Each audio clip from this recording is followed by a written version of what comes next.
Boa noite a todos. Hoje, dia 14 de maio de 2024, nós estamos recebendo nosso companheiro Hélio Tinoco, da União Espírita Cristã da cidade de Vila Velha, no estado do Espírito Santo. E o Hélio hoje traz um tema muito especial nesse mês, logo após o Dia das Mães. Ele vai conversar conosco sobre Maria de Nazaré. Muito obrigada, Hélio. A companheira Priscila vai fazer a leitura inicial, seguida da prece.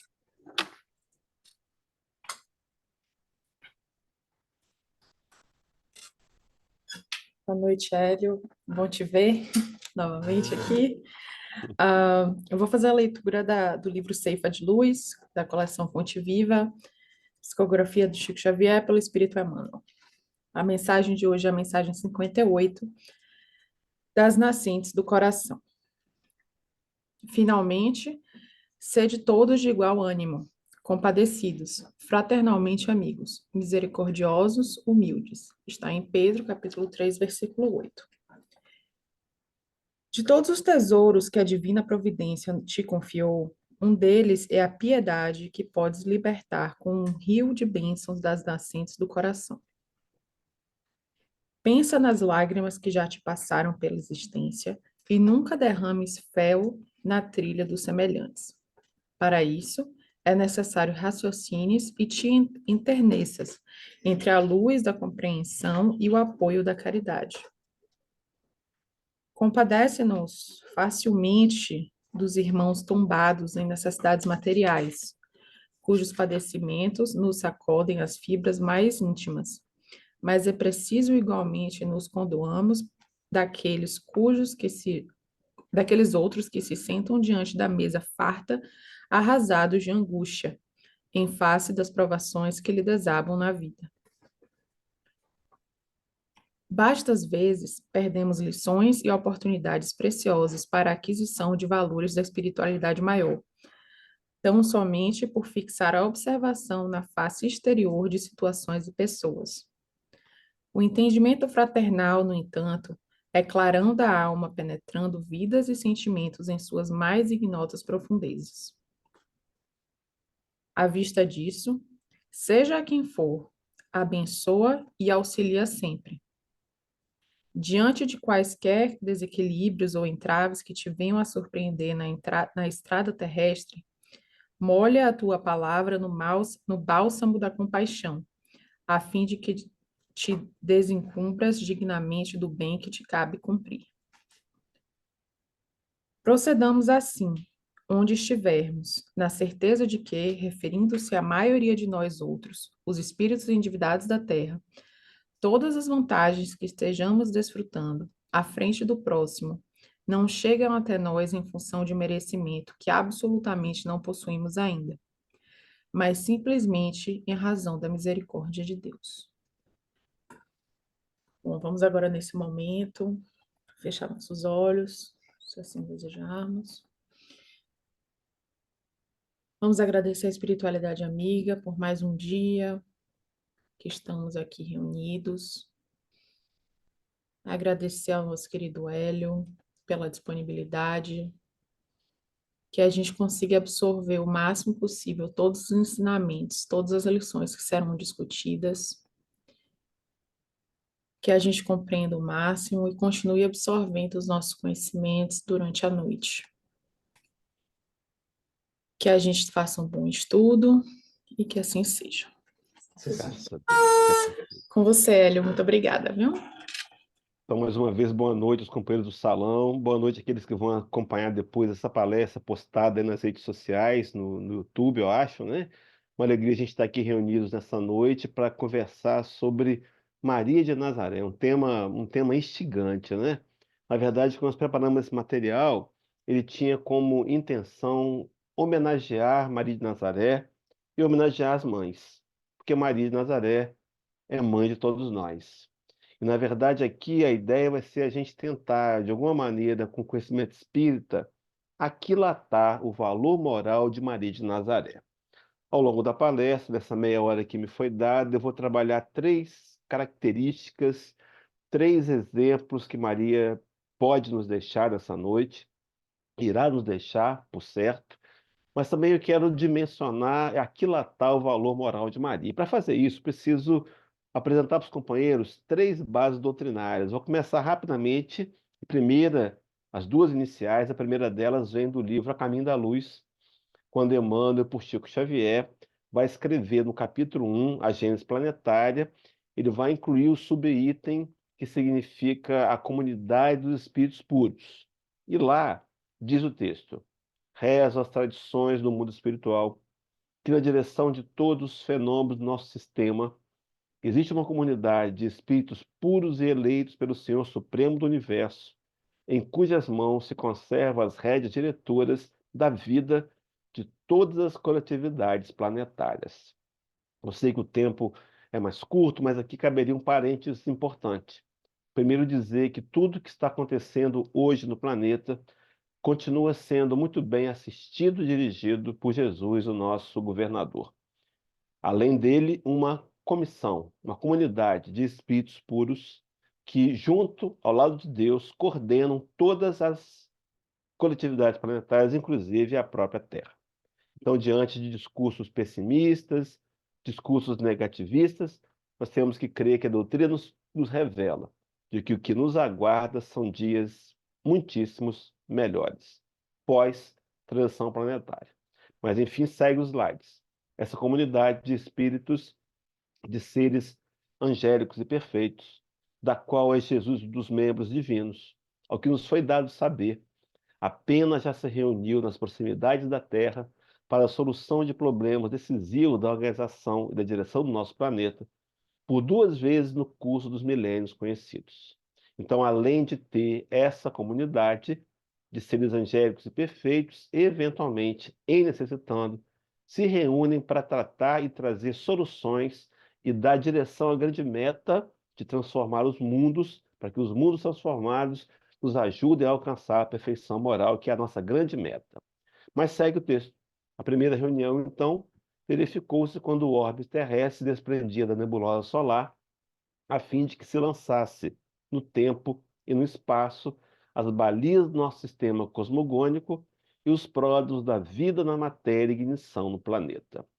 E a segunda reunião se deu quando se decidia a vinda do Senhor à face da terra, trazendo à família humana a lição imortal do seu evangelho de amor e de redenção. É claro que nessa segunda reunião a gente, por certo, não temos acesso, mas havia uma pauta, havia uma sequência de assuntos a serem trabalhados, e a gente vai ver logo na frente que um deles era escolher o espírito que emprestaria o seu ventre para que o governador do planeta nascesse entre nós, e é claro, não podia ser um ventre qualquer, seria de um espírito de alta envergadura moral. Essa foi dada a primeira base doutrinária. A segunda, de três, Allan Kardec vai indagar sobre diferentes ordens de espíritos. São duas questões sequenciais, 96 e 97. No 96, Allan Kardec vai perguntar se os espíritos são todos eles iguais ou eles se dividem de alguma maneira em classes. É dito que sim, há uma divisão em classes e que essas classes obedecem ao grau de moralidade dos espíritos. No 97, Allan Kardec desdobra a resposta que recebeu, aprofunda a pergunta e quer saber quantas classes são. Os benfeitores espirituais dizem que são inúmeras classes, inúmeras, mas que, de forma didática, podem ser divididos em três grandes grupos. Então, eu quero colocar na tela uma escala de nível de progressão. Aí no centro, vamos pensar que são a categoria dos Messias, os espíritos puros, que já são infalíveis, segundo Allan Kardec na Revista Espírita. Em redor dela, nesse círculo branco, os espíritos puros, aqueles que já alcançaram a perfeição moral, que não mais necessitam reencarnar, apenas reencarnam em missões para ajudar os cristos. Na linha intermediária, nesse tom verde, estariam os espíritos medianos e, na linha cinza, nesse círculo cinza, os espíritos ainda infelizes, aqueles que ainda militam no mal, aqueles que ainda têm uma inclinação forte para o mal, espírito de terceira ordem, na qual nós provavelmente estamos, claro que tentando avançar ali, quem sabe já perto da linha verde. tomando consciência de que os males que fazemos nos fazem mal também. Mas, enfim, vou aproximar um pouquinho esse gráfico e vou colocar ali um pontinho azul, que vai representar para a gente uma comunidade de espíritos designados para tarefas de altíssima importância. Veja que são espíritos puros, mas que estão no nível de bem próximos de quem sabe alcançar o patamar dos Messias. É uma comunidade de espíritos de imensa relevância e envergadura moral para cooperarem diretamente com os Cristos, como se fosse, por exemplo, uma empresa. Eles seriam os diretores e o Cristo o presidente. Não teria acesso direto à sala do Cristo. São espíritos altamente desenvolvidos na arte do amor e da abnegação. Esse ponto azul não é azul por acaso, porque é dessa comunidade que vai vir Maria de Nazaré, aquela que daria a luz a Jesus. Nós comentamos que naquela segunda reunião, aquela que trataria da vinda do Cristo ao planeta, ela tinha uma pauta, mas a gente descobriu.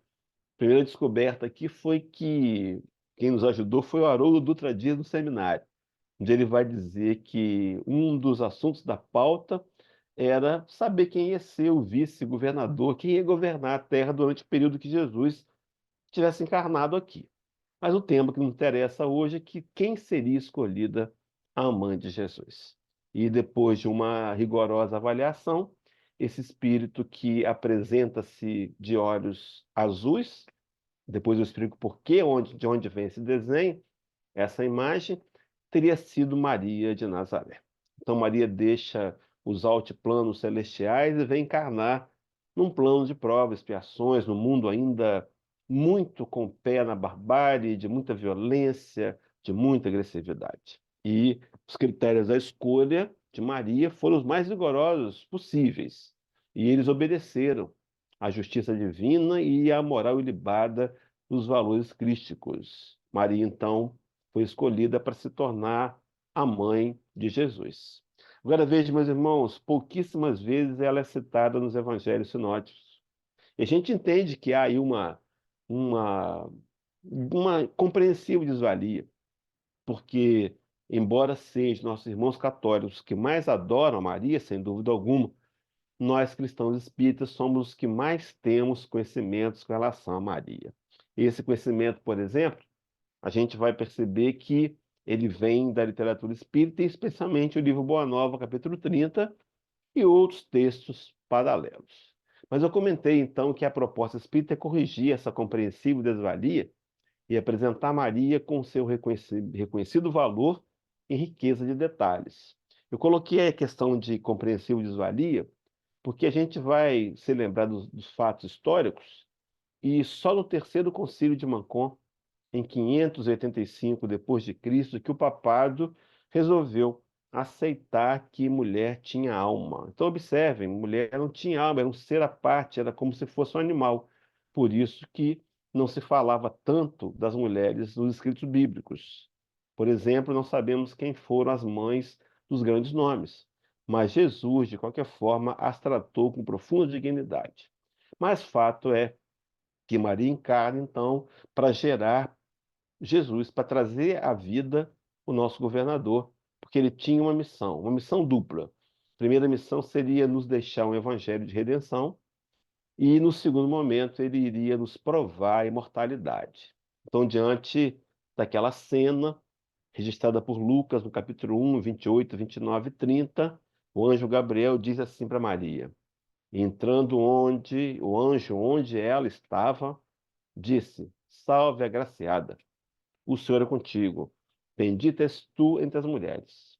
No 29 diz: e vendo ela, turbou-se muito com aquelas palavras e considerava que saudação seria esta. Embora Maria fosse extremamente evoluída, é claro que também vivenciava aqui o esquecimento temporário do passado, como todos nós. E no versículo 30, o anjo diz: disse-lhe então o anjo: Maria, não temas, porque achaste graça diante de Deus. A graça que Deus encontrou em Maria não era os traços físicos, mas encontrava os sentimentos bons, o coração repleto de luz, cheia de disposição para servir de maneira abnegada. Então o anjo ouve no capítulo 1, versículo 38, Maria diz: então disse Maria: aqui está a serva do Senhor, que se cumpra em mim, conforme a tua palavra. E o anjo se ausentou dela. Então aqui ficaria, meus irmãos, Maria vai narrar, segundo Lucas, o Magnificat, que a gente vai lembrar dele e que parte dele dá origem à oração da Ave Maria, somada à fala de Isabel com o anjo Gabriel. Mas, enfim, Maria se coloca inteiramente submissa à vontade de Deus. Meus irmãos, talvez fosse essa a primeira importante lição. Será que nós temos sido, como temos sido diante da vida? Diante dos convites, por exemplo, oportunidades que a casa e a causa espírita nos dá. Será que temos sido submissos? Aceitamos? Temos disposição para o serviço? E diante da vida? Todos nós vivenciamos, enfrentamos lutas, dificuldades, todos nós, diferentes, mas necessárias como meio de aprimoramento moral. Como é que eu me coloco diante da vida? Eu entendo que Deus é Pai amoroso e soberano e dá aos seus filhos exatamente aquilo que eles mais precisam. Será que Deus seria um pernicioso que, de alguma maneira, gostaria de ver a nossa derrocada? Claro que não. Então ele nos dá desafios sempre possíveis de serem vencidos. Quem vai afirmar isso é Santo Agostinho, no capítulo de número 14 do Evangelho segundo o Espiritismo, item 9. Que Deus não dá prova superior às forças daquele que a pede. Deus só dá as que podem ser cumpridas. Primeira lição, meus irmãos, que por certo Maria aprendeu com o próprio Jesus. Sim, naquela ocasião, mãe, mas sabendo que ele era o Messias da terra. Há uma proposta, há uma fala de Lucas no capítulo 22, quando Cristo vai ao Getsemane e ali ele pretende fazer uma prece, ele pede a Deus forças para poder enfrentar o seu martírio e a crucificação. E nessa prece ele vai dizer: Pai, se queres, passa de mim esse cálice. Contudo, não se faça a minha vontade, e sim a tua. Quando ele nos ensinou a oração do Pai Nosso, ele também nos ensinou a dizer e a condicionar os nossos pedidos à sábia e soberana vontade de Deus, quando ele disse: Seja feita a tua vontade, assim na terra como no céu. Então, a primeira lição de Maria para nos inspirar nessa noite do dia 14 de maio, que a gente possa, meus irmãos, refletir. Será que diante da vida eu tenho me lamentado, murmurado, ou eu tenho aceito a soberana vontade divina que sabe o que é melhor para cada um de nós e nos dá aquilo que podemos dentro do nosso grau de suportabilidade? Sigamos para mais duas das lições. A segunda lição está aí uma imagem do filme do Mel Gibson, diretor, onde o Cristo é tirado do madeiro. E aí, no capítulo 30 do livro Boa Nova, que a gente vai trabalhar bastante aqui ainda hoje, ele diz assim, Humberto de Campos narrando: junto da cruz, o vulto agoniado de Maria produzia dolorosa e indelével impressão. Com o pensamento ansioso e torturado, olhos fixos no martírio das perfídias humanas, a ternura materna regredia ao passado em amarguradas recordações. Ali estava, na hora extrema, o filho bem-amado. E Maria se deu o direito de perguntar: que fizera Jesus por merecer tão amargas penas? Aquela mãe se recordava de amamentar, de ensinar as primeiras palavras, de ajudar a aprender a caminhar. Mas, enfim, Maria, que é mãe de todos nós, mãe de Jesus, ela, na sua segunda lição aqui apresentada, nós fomos no livro Momentos de Ouro, da Maria Dolores, e há lá um poema chamado Retratos de Mãe. É onde Maria vai resgatar Judas, teria ido para um lugar de sofrimento. Vamos entender aqui a terceira base doutrinária rapidamente? Deixa eu falar aqui sobre regiões espirituais. Está aí a Terra, o nosso planeta. Vamos traçar aqui, vamos citá-las aqui. Primeiramente, duas regiões que estão abaixo do solo, da crosta terrestre, no subsolo da Terra, o abismo e as trevas. O registro vem do livro Nosso Lar, capítulo 44, e do Mundo Maior, capítulo 17. Na linha vermelha são as chamadas esferas terrestres, aonde nós estamos, é uma região espiritual. Daí Paulo de Tarso, escrevendo a carta aos Hebreus, ter dito que nós estamos cercados por uma imensa nuvem de testemunhas. Espíritos que estão aqui, muitos deles perdidos, desesperados, sem ter conhecimento de que morreram, seus corpos foram mortos e que estão em busca de socorro e auxílio nessa região. Acima dela, com 50 quilômetros, chamado umbral denso. Quem informa isso para a gente é o espírito Efigênio S. Vitor, no livro Instruções Psicofônicas, no capítulo 31. Nessa região do umbral denso é que estão as colônias, inclusive o nosso lar e outras tantas milhares delas. Acima, com 950 quilômetros, o umbral leve, acima dele as esferas superiores e acima, então, a região de onde veio Jesus e Maria, as esferas resplandecentes. Deixa eu aproximar um pouquinho aqui, colocar um pontinho vermelho ali numa região que é abaixo da crosta terrestre, que é uma região específica para receber suicidas. A gente tem uma conhecida, Vale dos Suicidas, mas são várias, que têm a mesma finalidade. Essa região, é nessa região que Judas se encontrava, não no Vale dos Suicidas, não podemos afirmar, mas uma região específica para vibração de suicidas, para serem amparados e socorridos, é claro. E nessa região, porque tirou a própria vida num processo de engano, de confusão, uma ilusão que ele criou. Ele vende Jesus, ele entrega Jesus, aquelas moedas viraram amaldiçoadas, ele não quis mais, depois que ele soube do desfecho, porque ele esperava que Jesus viera implantar um reino material. E ele acreditava até aquele momento que quando o Cristo fosse ser preso, não se entregaria, mas mostraria porque veio. E o desfecho foi tão mais difícil para ele que ele acabou tirando a própria vida. Jogou aquelas moedas, 30 moedas de prata, nos doutores da lei, que transformaram aquela moeda num cemitério para clandestinos, segundo Emmanuel, numa lição do Fonte Viva, do Vinha de Luz, me foge qual é que é agora. Mas, enfim, é nessa região que Maria vai buscar, vai socorrer ajudas. E parte da poesia diz assim: por mais recuses, não te altero. Amo-te, filho meu, amo-te, quero. Ver-te de novo a vida, maravilhosamente revestida de paz e luz, de fé e elevação. Virás comigo à terra, perderás pouco a pouco o ânimo violento, terás o coração nas águas de bendito esquecimento. Numa existência de esperança, levar-te-ei comigo a remansoso abrigo, dar-te-ei outra mãe, pensa e descansa. E Judas, nesse instante, como quem olvidasse a própria dor gigante, ou como quem se desgarra de pesadelo atroz, perguntou: quem sois vós que me falas assim, sabendo-me traidor? Sois divina mulher, irradiando amor, ou anjo celestial de quem presinto a luz? No entanto, ela, a fitá-lo frente a frente, respondeu simplesmente: meu filho, eu sou a mãe de Jesus. Era Maria nos ensinando a segunda lição que que ela aprendeu com o próprio Jesus. Sim, quando Cristo estava ali crucificado, havia aos pés da cruz um grupo que zombava e dizia: Senhor, se és de fato Cristo, desce da cruz, salva-te a ti mesmo. E ele faz uma prece, ele diz: Pai, perdoa-lhes porque não sabem o que fazem. Faz a prece que havia nos ensinado no Sermão da Montanha, quando nos dizia que deveríamos orar por aqueles que nos maltratam e perseguem. Maria, então, a sua segunda lição, a lição do perdão incondicional. Queridos, queridas, a quem é que ainda precisamos perdoar?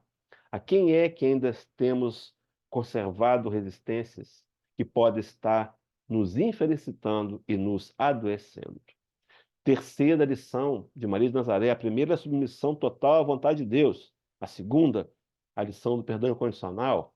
Mas a terceira, com base no livro Memória do Suicida, do Dona Ivone do Amaral Pereira, que narra o suicídio de Camilo Castelo Branco, um poeta português, vai nos contar que lá naquela região, segundo o testemunho de Camilo, havia uma legião conhecida pelos servos de Maria, de uma das obras beneméritas da Mãe de Jesus, composta ali com uma intenção de socorrer os sofredores da região do Vale dos Suicidas. Um hospital, que é uma colônia correcional chamado Maria de Nazaré, depois de tratados espiritualmente, levados à cidade universitária, à Mansão da Esperança, para depois de tratados e esclarecidos, retomarem a caminhada de onde desistiram no suicídio, para retomar, então, o seu processo de progresso. Mas, enfim, meus irmãos, a terceira lição de Maria de Nazaré é esse constante servir. Serviu, serve e vem servindo como, por exemplo, agora, como o anjo tutelar do cristianismo. Maria é o espírito responsável que coordena todas as ações de expansão do cristianismo, leia-se também espiritismo, no nosso planeta. Mas, enfim, lição que ela aprendera com o próprio Jesus. Que sim, porque foi o Cristo que nos disse que o Filho do Homem não veio para ser servido, mas para servir e dar a sua vida em resgate de muitos. Foi ele que, numa discussão infantil entre os discípulos que mediam força, disse que aquele que quisesse ser grande no seu reino, que fosse aquele que se tornasse mais servidor. Seja o maior aquele que mais sirva. Três lições de Maria. A gente vai começar a fazer o fechamento trazendo dois recortes do livro Boa Nova. O primeiro deles é quando Maria, já morando em Éfeso, no alto da colina, na casa de João Evangelista, recebia ali os transeuntes sofredores, subiam a colina. E diz Humberto de Campos que ela os recebia maternalmente e os consolava narrando o Evangelho. Meus irmãos, o Evangelho do Cristo é o consolo, que traz esperança, que traz paz. A tribuna espírita deve sempre ter um espaço para pregarmos Jesus de Nazaré. Mas fato é que ela dizia para aqueles que ali chegavam, depois que narrava o Evangelho.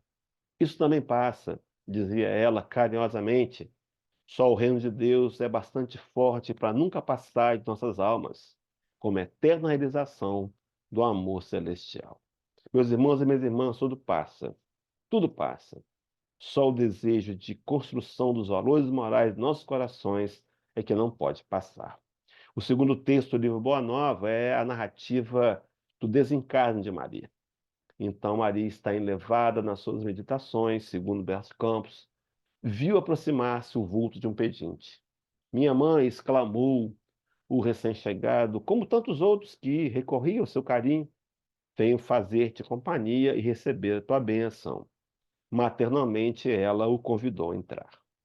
O peregrino lhe falou do céu, confortando-a delicadamente.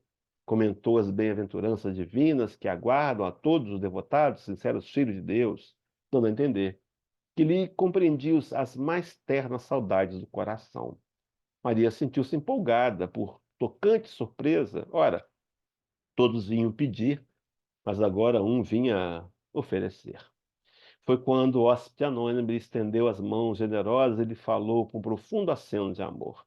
Minha mãe, vem aos meus braços. Tomada de comoção profunda, viu nelas duas chagas, como a que seu filho revelava na cruz. Instintivamente, dirigindo o olhar ansioso para os pés do peregrino amigo, divisou também aí as úlceras causadas pelos cravos do suplício. Não pôde mais. Compreendendo a visita amorosa que Deus lhe enviava ao coração, bradou com infinita alegria: Meu filho, meu filho. Sim, minha mãe, sou eu. Venho buscar-te, pois meu pai quer que sejas no meu reino a rainha dos anjos. Maria desencarna e um cortejo de anjos vem buscá-la para levá-la de novo aos altiplanos espirituais. Mas Maria prefere, antes de voltar, passar por uma das arenas, aonde um grupo de cristãos seriam sacrificados pelo crime de amarem a Jesus. E havia naquela arena uma antecâmara subterrânea. Estavam ali os cristãos a serem sacrificados. E todos, é claro, ansiosos, sofrendo, desesperados. Então Maria chega no ouvido de uma das irmãs e diz: Irmã, canta. E aquela irmã começou a cantar um hino de louvor a Deus. E alguém deve ter olhado e pensado: essa mulher enlouqueceu, mas imediatamente um outro começou a acompanhá-la e a cantar também, e mais um outro, e mais um outro, e quando se deram conta, todos cantavam.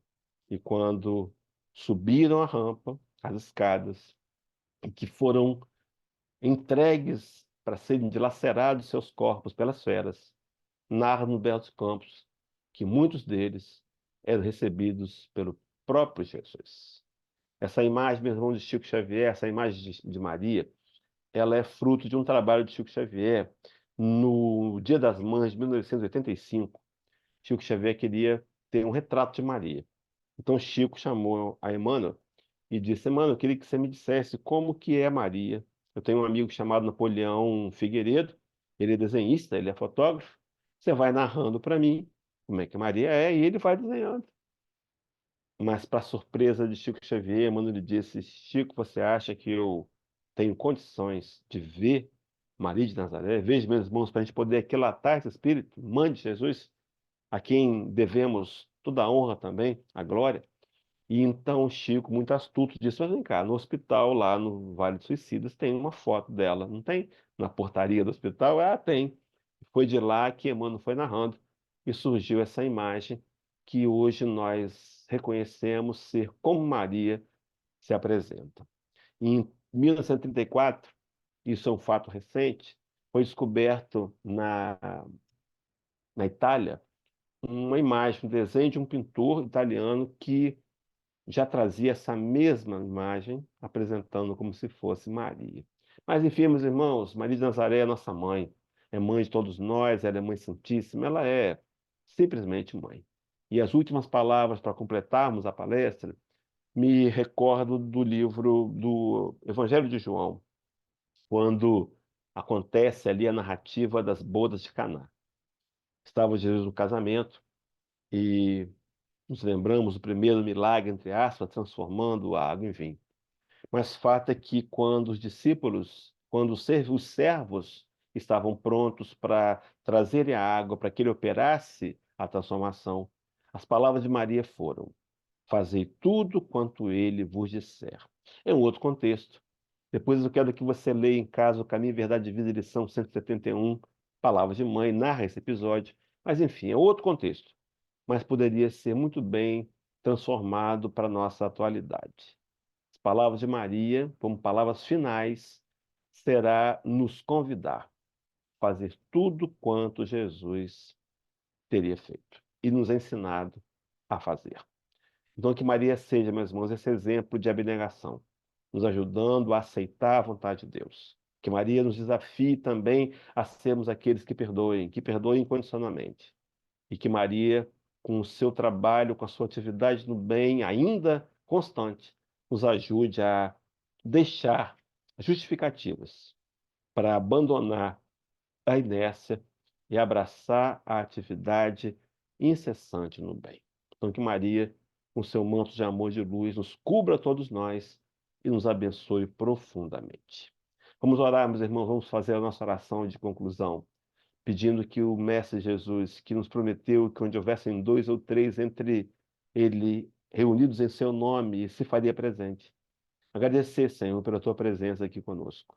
Agradecer pelos companheiros que estão reunidos aí no salão, a milhas de distância de onde eu estou, mas que nos unimos agora pelos fios do coração. Gratidão, Senhor, pelo amor que sentimos. Gratidão pela oportunidade que tivemos de vir à tua casa para ouvir falar de tua mãe e nos inspirar a tentar nos transformarmos seres melhores. Gratidão, Senhor, pela família, pelos amigos. Gratidão especialmente pela doutrina espírita, que tanto, Senhor, tem sido diferencial da nossa vida, nos ajudando a entender a realidade espiritual e nos convidando a assumir o papel de agente da nossa própria história, aonde nós construímos o nosso amanhã. Nos ajuda, Senhor, com o entendimento espírita, nos fortalecermos na fé e, com a consciência despertada, fazermos todo o possível que tiver ao nosso alcance para tentar nos transformar num ser melhor. Abençoa esse grupo Meimei, os companheiros que estão aí militando, que não estão aí por acaso no Canadá, mas foram levados por ti para se transformarem numa célula onde a tua mensagem Rede Viva possa alcançar os corações, trazendo consolo e trabalhando na direção de cumprir a tua profecia, que nos diz que um dia seremos um só rebanho e teremos um único pastor. Abençoa-nos, Jesus. Permita que os conhecimentos da noite, como bem colocou a nossa irmã Priscila na prece inicial, possa ficar em nossos corações durante o sono da noite, possamos revê-los, para que, ao despertar da manhã, possamos nos lembrar de que precisamos aceitar a tua vontade, precisamos aprender a perdoar e precisamos também, Senhor, nos prontificar para o trabalho. Fica ao nosso lado, Jesus.